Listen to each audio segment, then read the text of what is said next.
Assalamualaikum warahmatullahi wabarakatuh. Selamat datang kembali di channel Abdan Story. Untuk kisah kali ini, saya akan membawakan cerita berjudul Kutukan Cincin Pernikahan. Sebelum kita lanjut ke ceritanya, tekan dulu tombol like, komen, dan subscribe, dan aktifkan juga lonceng notifikasinya agar kamu tidak ketinggalan cerita selanjutnya. Dan seperti apa cerita kali ini? Langsung saja kita mulai ceritanya. Pernikahan Ilham dan Indah adalah momen yang ditunggu-tunggu oleh keluarga besar. Setelah bertahun-tahun menjalin hubungan, akhirnya mereka bisa mengikat janji suci di hadapan penghulu. Malam itu, pesta sederhana diadakan di rumah Indah, dihiasi lampu-lampu kecil yang berkelip hangat. Semua orang tersenyum, tertawa, dan mendoakan mereka berdua. Namun, ada satu hal yang tak diketahui siapapun. Cincin yang melingkar di jari manis Indah bukanlah cincin biasa. Ilham mendapatkannya dari sebuah toko perhiasan tua di pinggiran kota. Toko itu sepi, bahkan tak ada papan nama. Seorang nenek tua yang menjual cincin itu tersenyum aneh ketika Ilham memilih sepasang cincin berukiran halus. "Cincin ini sudah lama menunggu pemilik baru," katanya lirih. Ilham tidak berpikir macam-macam. Ia hanya menganggap ucapan nenek itu sebagai basa-basi penjual. Hari-hari awal pernikahan berjalan indah. Indah tampak sangat menyukai cincin itu. "Bentuknya unik, Ham. Rasanya cocok sekali untukku," ujarnya sambil tersenyum. Ilham merasa puas karena istrinya bahagia. Namun, sejak cincin itu melingkar di jari Indah, sesuatu perlahan berubah. Malam itu, sekitar pukul 2 dini hari, Ilham terbangun mendengar suara seperti logam bergesekan. Ia menoleh, melihat Indah tidur dengan wajah pucat. Jemarinya yang bercincin tampak bergerak-gerak sendiri, seolah menegang. Ilham mencoba menyentuhnya, tapi Indah tiba-tiba tersentak bangun. "Ham," suaranya lirih. "Tadi aku mimpi ada wanita bergaun merah duduk di tepi ranjang kita. Dia menatap cincin ini, lalu menyentuh senyum menyeramkan." Ilham mengusap kening Indah, mencoba menenangkan. "Itu cuma mimpi, sayang. Kamu lelah setelah acara kemarin." Indah mengangguk meski matanya masih tampak cemas. Mereka pun kembali tidur. Tapi Ilham sempat mendengar samar-samar suara perempuan tertawa dari sudut kamar. Sejak malam itu, Indah semakin sering bermimpi buruk. Kadang ia terbangun dengan keringat dingin, kadang berteriak ketakutan. Semua mimpinya sama. Wanita bergaun merah, berambut panjang yang menatapnya dengan mata kosong. Yang lebih mengganggu, setiap kali Indah bangun, cincin di jarinya terasa dingin seperti es. Suatu malam, Indah menunjukkan sesuatu yang membuat Ilham merinding. Di jari manis yang memakai cincin itu, muncul bekas memar hitam melingkar persis di garis cincin. "Ham, aku nggak bisa lepasin cincin ini," kata Indah panik. Ilham mencoba menariknya dengan sabun, minyak, bahkan air panas. Tapi cincin itu seakan menempel erat, tak bergerak sedikit pun. Ilham mulai merasa ada yang salah. Ia mengusulkan pergi ke toko tempat ia membeli cincin itu, tapi ketika ia kembali ke sana, toko tersebut hilang. Tak ada bangunan tua, hanya tanah kosong penuh rumput liar, seolah toko itu tidak pernah ada. Malam ketiga, kejadian lebih menyeramkan terjadi. Saat tidur, Ilham merasa tempat tidur mereka bergetar halus. Ia membuka mata dan melihat Indah duduk tegak di ranjang, menatap kosong ke arah pintu kamar. Matanya sayu, bibirnya tersenyum aneh. "Sayang, kamu kenapa?" tanya Ilham dengan suara bergetar. Indah tidak menjawab, tapi perlahan ia mengangkat tangannya yang bercincin. Dari cincin itu terdengar suara lirih seperti bisikan perempuan. Suara itu tidak jelas, namun terasa dingin di telinga. Ilham memberanikan diri mengguncangkan tubuh Indah, dan seketika istrinya jatuh terkulai, pingsan. Saat itu pula, pintu kamar berderit terbuka sendiri. Dari kegelapan lorong, Ilham melihat sekilas bayangan perempuan bergaun merah berjalan menjauh. Keesokan paginya, Indah tampak lemah. Ia bercerita bahwa dalam tidurnya, ia seperti ditarik masuk ke sebuah ruangan penuh darah. Wanita bergaun merah itu memaksanya berlutut, lalu berbisik, "Sekarang kamu milikku, jangan coba-coba melawan." Ilham mulai yakin bahwa cincin ini bukan sekedar perhiasan.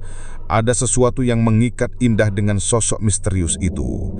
Ia pun mencoba mencari tahu lewat internet tentang cincin berukir yang tampak kuno. Namun, tak ada informasi sama sekali, seakan cincin itu tidak pernah ada dalam sejarah. Malam semakin dekat, dan rasa takut Ilham makin jadi.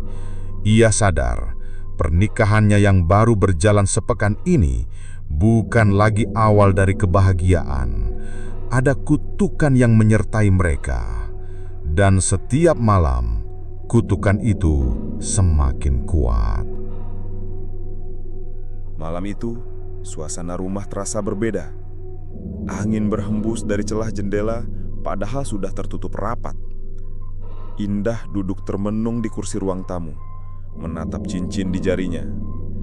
Jemarinya bergetar, namun ia tak berusaha melepaskannya lagi, seolah cincin itu sudah menjadi bagian dari tubuhnya. Aku bisa dengar dia berbisik. Suara Indah pelan, hampir tak terdengar. "Siapa?" tanya Ilham, waspada. "Perempuan itu," dia bilang, "aku harus ikut dengannya." Ilham langsung meraih tangan Indah, mencoba menenangkan. Tapi saat kulitnya menyentuh cincin, seketika ia merasa nyeri, seperti terbakar. Ia terkejut dan menarik tangannya cepat-cepat. Indah menatapnya dengan mata berkaca-kaca. "Aku takut, Ham. Aku gak mau kehilangan kamu." Pukul 3 dini hari, Ilham terbangun karena suara langkah kaki. Ia menoleh, tapi Indah masih tidur di sampingnya. Suara itu terdengar jelas. Langkah kaki perempuan dengan sepatu hak tinggi berdetak pelan di lantai kayu ruang tengah. Degup jantung Ilham berpacu. Ia memberanikan diri keluar kamar perlahan. Ruang tamu gelap, hanya diterangi cahaya redup dari bulan. Dan di sana ia melihat sesuatu yang membuat darahnya membeku. Seorang perempuan bergaun merah panjang berdiri membelakanginya. Rambutnya panjang menutupi wajah. Tangannya pucat, kurus, dan bergetar. Ia menatap cermin besar di ruang tamu. Ilham menahan napas. Perempuan itu kemudian menoleh, menampilkan wajah penuh luka bakar. Kulitnya melepuh, matanya kosong hitam pekat. Dengan suara serak, dia berbisik, "Cincin itu bukan milikmu." Ilham terpaku, tubuhnya kaku, seolah dikunci rasa takut. Perempuan itu melangkah mendekat. Namun tiba-tiba dari kamar Indah berteriak kencang sekali, "Ham! Ham!" Saat itu juga sosok bergaun merah lenyap. Ilham berlari masuk kamar, menemukan Indah terbangun dengan tubuh menggigil. Ia menggenggam erat tangannya sambil menangis. "Dia datang lagi. Dia makin dekat, Ham." Keesokan harinya, Ilham memutuskan mencari tahu lebih dalam. Ia mengunjungi seorang tetua desa yang dikenal paham hal-hal mistis. Namanya Mbah Wiryo. Saat melihat cincin itu, mata Mbah Wiryo langsung membelolak. "Anak muda, dari mana kamu dapat cincin ini?" Suaranya serak penuh tekanan. Dari sebuah toko perhiasan tua, Mbah. Tapi sekarang toko itu hilang. Mbah Wiryo menarik napas panjang. Cincin itu dulunya milik seorang perempuan bernama Ratna. Dia mati terbakar di malam pernikahannya karena suaminya sengaja mengunci pintu rumah. Ada dendam yang menempel pada cincin itu. Siapapun yang memakainya akan menjadi miliknya. Dia akan datang menjemput. Ilham terdiam. Ia menoleh ke arah Indah yang wajahnya semakin pucat, seakan energinya terkuras setiap hari. Lalu bagaimana cara menghentikannya, Mbah? Mbah Wiryo hanya menggeleng pelan. Tidak ada cara mudah. Cincin itu haus jiwa. Kalau tidak dilepas, dia akan mengambil istrimu. Malamnya, Indah semakin parah. Ia terus meracau dalam tidur, menyebut nama yang sama berulang kali. Ratna, Ratna, Ratna. Di kamar, udara menjadi dingin menusuk tulang. Lampu gantung berayun pelan, padahal tak ada angin. Lalu dari cermin di sudut kamar, muncul bayangan gaun merah yang bergerak sendiri. Indah mendadak duduk tegak dengan mata kosong. Suaranya berubah serak seperti bukan miliknya. Dia sudah datang. Jangan ganggu aku lagi, Ham. Ilham panik, memeluk Indah erat.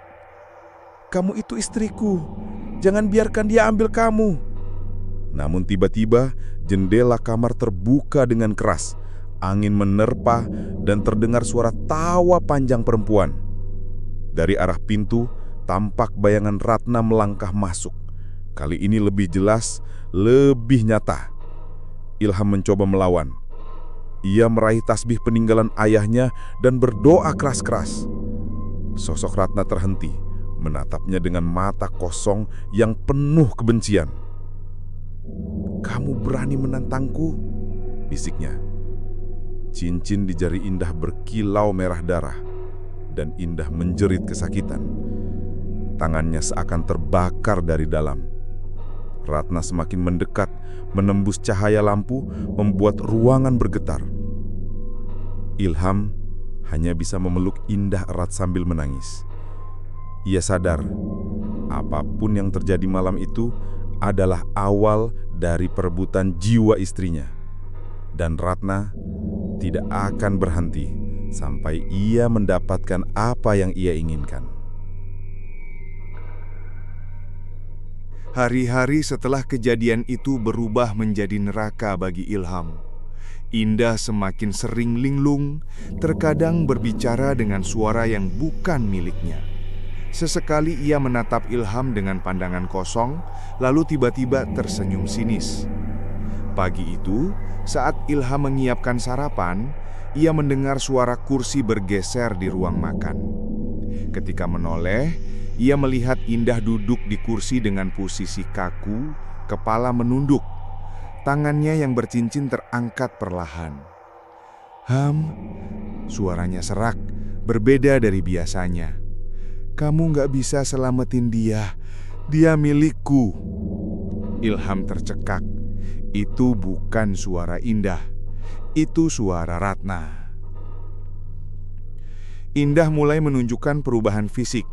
Lingkar hitam di bawah matanya semakin jelas, kulitnya pucat kebiruan, dan setiap malam ia mengalami mimpi yang sama, terbakar hidup-hidup di kamar pengantin.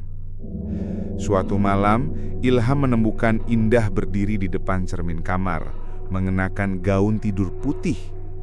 Tapi di pantulan cermin, gaun itu berubah menjadi merah menyala, seperti berlumur darah. Sayang, kamu ngapain? Tanya Ilham dengan hati-hati. Indah menoleh perlahan, namun wajah yang menatap dari cermin bukan wajah Indah, melainkan Ratna yang kulitnya melepuh. Dengan senyum menyeramkan ia berbisik, bukankah aku terlihat cantik dengan gaun ini? Ilham segera menarik Indah menjauh dari cermin. Tapi seketika itu juga, kaca retak sendiri, menimbulkan suara keras yang membuat bulu kuduk berdiri. Putus asa, Ilham kembali menemui Mbah Wiryo. Ia menceritakan semua kejadian, termasuk suara Ratna yang kini sering keluar dari mulut Indah. Mbah Wiryo mengangguk pelan.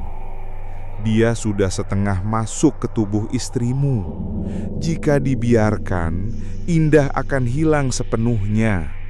Yang hidup nanti hanyalah Ratna dalam tubuh baru. Ilham menunduk, gemetar. Mbah, ada cara? Cincin itu harus dilepas dengan ritual. Tapi ingat, Ratna akan melawan. Ia akan lakukan segalanya agar tetap bertahan. Dan ritual itu harus dilakukan di tempat kematiannya dulu, rumah tua yang terbakar di pinggir hutan. Ilham semakin takut, tapi ia tahu itu satu-satunya jalan. Malam itu, sebelum mereka berangkat melakukan ritual, gangguan semakin parah. Indah tiba-tiba menghilang dari kamar. Ilham panik mencari ke seluruh rumah. Sampai akhirnya ia mendengar suara ketawa di dapur. Ketika sampai di sana, ia melihat Indah duduk di meja makan. Namun yang menatapnya adalah Ratna dengan mata hitam dan senyum lebar. Ia memainkan pisau dapur di tangannya. Ilham, katanya manis tapi mengancam. Kenapa kamu begitu keras kepala? Biarkan aku yang menemanimu. Indah terlalu lemah untukmu. Ilham mencoba mendekat, tapi Ratna melempar pisau hingga menancap di dinding hanya beberapa sentimeter dari wajahnya. Saat itu, Indah kembali sadar sejenak. Dengan suara lemah ia berbisik pada Ilham. Ham, tolong aku, jangan biarkan dia ambil aku. Kalau aku hilang, aku cinta kamu. Air mata Ilham menetes. Ia memeluk istrinya erat-erat, berjanji akan melawan apapun demi menyelamatkannya. Tapi di belakang Indah, Ilham melihat bayangan Ratna muncul lagi. Kali ini lebih besar, lebih mengerikan. Sosoknya menjulang di sudut ruangan, matanya menyala merah, suaranya bergema di seluruh rumah. Kamu tidak bisa melawanku, Ilham. Cincin ini sudah mengikatnya. Cepat atau lambat, Indah akan mati, dan aku yang akan hidup kembali. Rumah bergetar, lampu padam, dan udara menjadi sangat dingin. Ilham tahu waktu mereka semakin sedikit. Jika ia tidak segera membawa Indah ke rumah tua tempat Ratna mati, kutukan itu akan menyelesaikan pekerjaannya. Malam itu, Ilham membawa Indah menuju rumah tua yang sudah lama terbakar di pinggir hutan.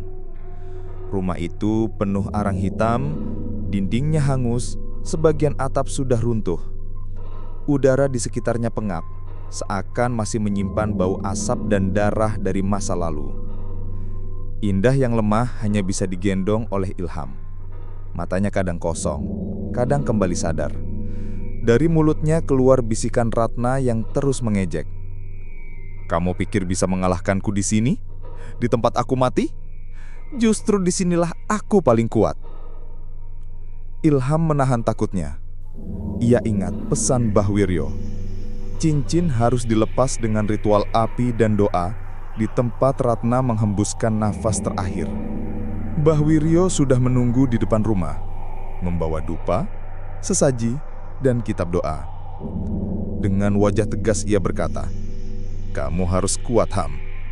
Saat aku memulai ritual, Ratna akan melawan. Jangan lepaskan Indah apapun yang terjadi." Mereka masuk ke dalam, duduk di ruang utama yang lantainya masih menghitam terbakar. Di titik itu, dulu Ratna terjebak api, menjerit hingga ajal menjemput. Dupa dinyalakan. Asap mengepul memenuhi ruangan. Suara doa Mbah Wiryo bergema, membuat udara semakin berat. Ilham memegang tangan Indah erat-erat. Namun, tiba-tiba, tubuh Indah menegang, matanya terbuka lebar, hitam legam. Suara Ratna keluar dari mulutnya. "Kalian lancang, ini tubuhku sekarang." Lampu minyak bergoyang hebat. lalu pecah seketika. Api kecil menyebar di sudut ruangan. Angin kencang berputar dari dalam, menutup pintu rumah dari dalam. Indah berteriak, tubuhnya melayang sedikit di udara, seakan ada kekuatan yang menariknya. Ilham berusaha menahannya, tapi dorongan goib membuatnya hampir terpental. Sosok Ratna muncul penuh, lebih jelas dari sebelumnya. Gaun merahnya berkibar, wajahnya melepuh dengan kulit yang mengelupas, matanya menyala merah. Ia menatap Ilham dengan kebencian yang mendalam. Dia sudah milikku, Ilham. Kalau kamu cinta dia, biarkan aku tinggal di tubuhnya. Ilham berteriak balik. Tidak, aku mencintai Indah apa adanya. Kamu tidak bisa mengambilnya. Mbah Wiryo mempercepat bacaan doa, menaburkan garam dan bunga ke arah Indah. Cincin di jari Indah mulai berasap, seolah terbakar dari dalam. Indah menjerit kesakitan, tubuhnya menggeliat tak terkendali. Ratna berusaha melawan, suaranya menggelegar. Berhenti, ini punya darahku, kalian takkan bisa. Ilham menggenggam tangan istrinya sekuat tenaga, meski kulitnya ikut melepuh karena panas cincin. Dengan air mata bercucuran, ia berkata, Indah, kamu milikku, bukan milik dia. Lawan dia, sayang. Indah menangis. Di balik matanya yang hitam, secercah cahaya muncul. Dengan tenaga terakhirnya, ia meraih tangan Ilham dan berbisik lemah. Ham, lepaskan cincin ini. Cincin itu akhirnya melonggar. Ilham menariknya dengan paksa sambil tangan keduanya terbakar. Begitu cincin terlepas, terdengar jeritan panjang Ratna yang memekakkan telinga. Sosok gaun merah itu terbakar hebat, berubah menjadi asap hitam, lalu lenyap ke udara. Indah pingsan, tubuhnya kembali normal. Bekas hitam di jarinya perlahan hilang. Rumah yang bergetar akhirnya tenang. Api kecil padam dengan sendirinya. Mbah Wiryo menghela napas berat. Kamu berhasil, Ham. Cincin itu sudah dilepas, tapi... Ia menatap cincin yang kini jatuh di lantai, retak tapi masih utuh. Akhirnya Mbah Wiryo memasukkannya ke dalam wadah tanah liat, lalu menguburnya di halaman rumah terbakar. Beberapa minggu kemudian, Ilham dan Indah perlahan kembali hidup normal. Indah sudah sehat meski masih trauma.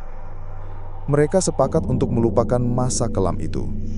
Namun, pada suatu malam, ketika Indah sedang mandi, ia menjerit keras. Ilham berlari masuk, menemukan istrinya gemetar sambil menunjukkan tangannya. Di jari manis Indah, bekas lingkaran hitam itu muncul lagi, samar-samar. Indah menatap Ilham dengan wajah pucat. Ham, cincin itu? Aku masih bisa merasakannya. Dan dari kaca mandi yang berembun, muncul tulisan samar dengan jari tak kasat mata. Aku akan kembali.